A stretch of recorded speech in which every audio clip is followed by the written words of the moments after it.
So they just about get him up. Like John Cena goes through the roof of the elevator, and he's trying to pull Willie through. He managed to do it because it's very impressive. He's a muscular man lifting a very heavy weight through a small hole. Willie needed to try harder though. It's like, dude, your life is on the line. You got to get off the floor. You need to like help out here. I was thinking, would it have been easier if John Cena went down and tried to like push Willie up and through? If that, I don't know what would have been easier. But either way, he gets him up onto the top, but then it hurt Willie's back. He can't get up to try and hang on to the wall, which, as you say, wouldn't have worked anyway. Yeah, that was not going to help. So the elevator explodes, and we just get this actually really good shot of Willie on the top of the elevator as it's plummeting down. It's a very memorable image. It's just, like it's real. I assume it's just like a composite with like just keep making him smaller. It's like it felt like the saboteur effect in Hitchcock's movie with falling off the Statue of Liberty. Yes, like that kind of perspective shot. I think that's what they're going for with that shot. Oh yeah, and it worked. Yeah, that was a good shot. And well, before that, actually, when they're investigating the hotel, they're watching CCTV and they see Aidan Gillen has a sign that says "We are still here" on it, shown to the camera, because he's just having fun. I like it when a villain's having fun with the hero. He seems to be enjoying himself. Yeah, because he's not. But if he is, they don't find him. So now we get into some trouble as far as how the rounds work. Is the next round the trolley? The next round is the bus. The bus? Because he gets a clue that says he needs to go to this location, and he's got a 50. They say there's like paintings in the lobby. There's a painting of a lonely man or something, and on the back of it there's an address. So he phones up Aidan Gillen, and Aidan Gillen says, "Oh yeah, go there. You got a 50-50 chance of it working out." And so he goes there, and there's the bus 5050. So he gets on the bus. The thing that I'm realizing here is like John Cena needs to be in one of these escape room movies because he can spot out the exact thing needed instantly. Like it's not like I'm not trying to pay attention, but like I'm not exactly like fully invested in every single thing that's being said by Aidan Gillen. So like when he gets to that museum, like what is he looking for? What painting? Why that painting? Like he's just like nailing it every single time. He would be amazing in an escape room. It was just a poster on the back of the painting. So I like to think there was a poster on the back of every painting, all saying different things. He does get the right one. Otherwise, just check all of them and find it. Put him in an escape room. That's what I'm saying. As Danny Fisher.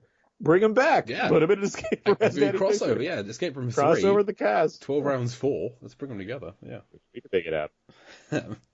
So yeah, he has to go onto the bus. This is where we kind of get our first attempt at a Speed remake, the first of 2 in this film, where there's a bomb on the bus. But Molly has a bomb strapped to her, and Danny has to just kind of sit there. This is a weird round. He's just like, don't do anything. This seems like the most liable one. What does he accomplish? Does he get something from him? A key? Does he get a key? No, he already has a key card, right? Because he wants Willie's key card. That's the thing. He gets an envelope for the next one, for the trolley problem. So he gets an envelope with the phone numbers in for the next one, which we'll get to that. Cena gets the envelope. Yes. So well, that's still unnecessary. He can plant that somewhere without having to put the girlfriend and himself on the bus. Well, the whole thing is for the action set piece of the FBI are going to shoot Aidan Gillen. Oh no, I get it as far as a plot contrivance. But so, as far as John Cena can hear what they're saying, but his wire has been broken, so he can't report back. And Aidan Gillen's got a thumbprint scanner trigger for the bomb. If his thumb leaves it for 15 seconds, the bomb goes off. So John Cena ends up having to dive in front of him and take the sniper bullet to the shoulder. This is what I'm saying about him being indestructible. He takes a sniper round to the shoulder. I think it's just a graze. But those are famously slow bullets that have little impact on people. Yes, I think it's just a graze, but there's blood splatter on the envelope in a later bit, and he is injured. Yet seconds later, he punches an FBI guy in the face with that arm. So he has to save Aidan Gillen from being shot to save his girlfriend and everyone else on the bus, which happens. Fine. Then he punches George in the face, and then we're on to the trolley. So they have a list of 5 phone numbers and 60 seconds. They got to pick one to call. If they pick one of the wrong ones, it's going to detonate a bomb somewhere in the city. And then if they don't pick any, it'll detonate all 4. But it turns out later they all went to the same thing, because it's all a big con, and it's all just to blow up the brakes and communication system on the tram going downhill. Yeah, round 8 I put numbers. and then round 9 is the tram. So they have to get round 9's the trolley. Yeah, okay. What I thought was I was going off of memory when I was watching this. I'm like, oh, so the next one's like the trolley one. It's like, oh no, it's a bus. So I crossed out trolley road bus. That's why I got. And my notes are so stacked because I'm trying to like cram in so much stuff. I mean, you can use a second page. That is allowed. That's ridiculous, Jay. I could get it all in one.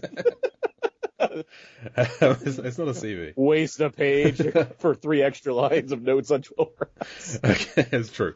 So then 9 is the runaway trolley, which there's no brakes on it. It's going downhill. At the bottom of the trolley track is a carnival.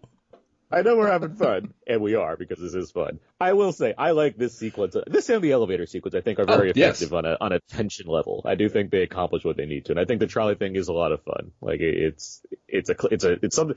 They're filming in New Orleans because it's cheaper. So I'm like, okay, that's fun. They're actually using the city to some degree and finding like something clever to do with a trolley. That's fun. Yeah, I just like that at the end of the track is a carnival, just set up at the end of the trolley track, the tram line kind of thing. That amused me. So yeah, there's a great action sequence. They try and slow it down with a car, significantly smaller than a trolley. Yep. Doesn't work, but John Cena ends up like bursting through his windscreen, jumping onto the tram, trying to pull the brake, trying to get on top and cut the power. None of this works. There's one guy on the trolley who's just asleep the whole time. I wanted to spend more time on here and get to know the passengers. I wanted Alan Ruck to show up on here. In this mini Speed recreation. Yes, exactly. I just wanted the cast of Speed to be on that bus. I need like Ortiz. What if they did do that? Wait, Ortiz is there. The the guy that shot Grant the bus driver is at there. Some point, you know. Beth Grant is there. I've run out of Alan Ruck as his tourist character is there. It's like, yep, I'm visiting the Big Easy. The carnival. I've seen the carnival. Yeah. John Cena gets in he gets in from the top of the trolley, and Ortiz is like, "You've got great big hairy cojones, my friend." That's really gross, Ortiz. Gigantor. Good. At no point does the trolley have to. It's really easy to quote Speed, by the way. It is. Gigantor, Ortiz. So the guy who's driving the trolley does very little. He just kind of keeps on trying to drive it, but has no ability to do so because it's on rails and he can't brake. So he just kind of stands there worrying, and he can't communicate with the trolley communication. But the bus it's full of people with phones. Like everyone there is filming out the window while they're doing it. So yeah, something could have been done anyway.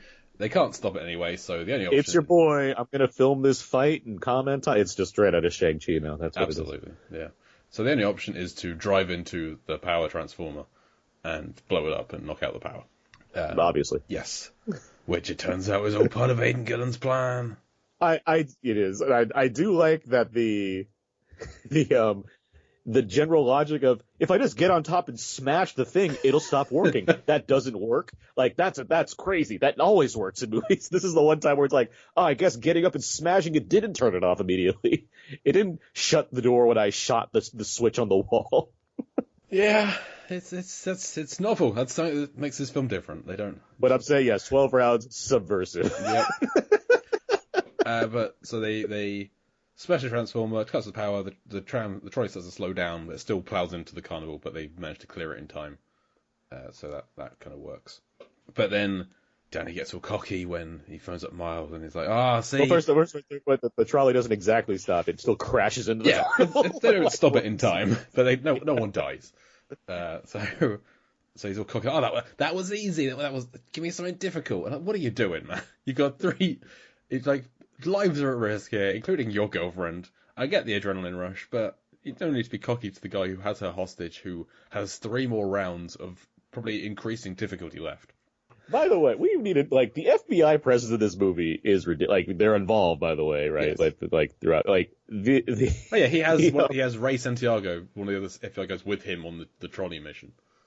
Yeah, this whole setup involving like a international terrorist, presumably like on some most wanted list. He's just parading around New Orleans doing all this stuff, and John Cena, he's not even like on the run or anything. He's not like it's not like the FBI is trying to catch him also. They're like teamed up with him. They're working together. And Aidan Gillen like knows the whole time. It's like, yeah, he's getting help, but that's not, whatever. I have no rules there. I don't care. Like, let him have all the help he needs. I'll just keep gallivanting around the city. It's not like he's even in one location. He's literally on the bus at one point, like out in the middle of everything. Like, there's so much looseness to this guy who's in a relatively small area where the FBI should be bringing in like, troops and troops of people to catch this master criminal that's blown up all over the world. Like, he should be like priority number one. Instead, they're like, yeah, I guess two of us will just ride around with John Cena occasionally and maybe help him out. Like, there's so little effort to catch this guy that's just out there. When they haze on the bus, pull the bus over. Like, do anything. Trap the bus. You have armored cars. Like, surround the bus. Do anything. No, we're going to try and shoot him on a moving bus through a window. Don't shoot a moving bus. They even spell out how difficult it is. In the middle of the population. Oh, we missed. What are the odds of that happening? We had our crack team on this one. Because one guy even says, okay, we need one sniper to take out the window, the other sniper to take out this guy who's surrounded by innocent people. Yeah, it's the only way. Our hands are tied. There's nothing else we can do. He's just too smart for us. He's riding a public bus. He's outnumbered us in every. You saw the security camera video. He wrote a note and showed it up to the camera. No one's that smart. Maybe they're just really dumb. I don't know. He's played chess since he was 4. Most chess people start at 3. It doesn't matter. He's really smart. He's Scottish. What is he? Irish. Sorry. That's fine. So actually, yeah, when they're on the trolley, I know it even goes through a truck carrying a load of cans, like empty cans, just like in Speed. Cans. They were cans. Yep. And I was thinking, like, in Speed, does Jan de Bont hate cans or love cans? Because you have that, and then you have in Twister, where they're being used to help fly the little cameras or the sensors up in Dorothy. I recently, because Speed came out on 4K and it looks great on 4K, I watched the commentary with the writers. I fully recommend this commentary track. It is such a fun track between the two writers that wrote Speed. Or no, it's not. It's Graham Yost who wrote Speed with the uncredited Joss Whedon, but Graham Yost and his producer friend, like they're on the commentary. It's so much fun. And I thought I knew a lot about Speed. We've done a commentary for Speed on Out and Out, but I learned like even more than I already knew about Speed because it's such a fun and informative commentary. But they do talk about the can scene, and they talk about like we need like something big, but we can't have it like be too big. And it's like, well, what if we like had a fake bassinet that just had cans? Like they wrote that in that, like that, and Jan de Bont was apparently just like, yeah, great, that's a good idea. So it was certainly a writing process that they had the cans in mind for. Okay. So it's not him. He doesn't have a thing for cans. It's the writers. Fine. I think they just look very cinematic for him. So he's like, yeah, I'll use cans again. Good. Okay. So they save everyone, but it turns out that because he's got so cocky, round 10 is Hank, his partner, has found Miles' accomplice, Anthony DeLusso, who he played chess with in prison. And he's the guy who helped kidnap Molly on the ferry. He drove in front of, when they had to get the fire truck from one place to the other, he like drove in front of like a little roadblock kind of thing. He's behind everything. He's got something into the plans, but so round 10 is Hank has found this guy and is going to kill him. So round 11 is Miles is going to kill Hank. But Miles kills them both. He sets off a bomb and kills them both. So Miles sets off a bomb that kills everyone. That's rounds 10 and 11. That is a giant cop-out as far as I'm concerned. What if they hadn't found him? Yeah. Are there 2 other rounds that weren't done? Were there 2 other steps to try and get to round 12? I don't get the round logic in all of this. Like, it's so loose. Because then at round 12 is find Molly. She is somewhere. Or just like a massive assumption on Aidan Gillen's part. It's like, yeah, probably like 7 hours into this, his partner will probably find out where I am, and I'll get this whole other plot going along. Yeah, because they've got to check about the prison escape from a couple of weeks ago. You got to check all the inmates and which ones got back to the cell, which didn't. Who did I annoy? Because there's some kind of gang member who he pissed off, who leads them to this. It's a whole convoluted thing. It would take exactly I think they say that he's had Molly for 3.5 hours. It's like exactly 3 hours to do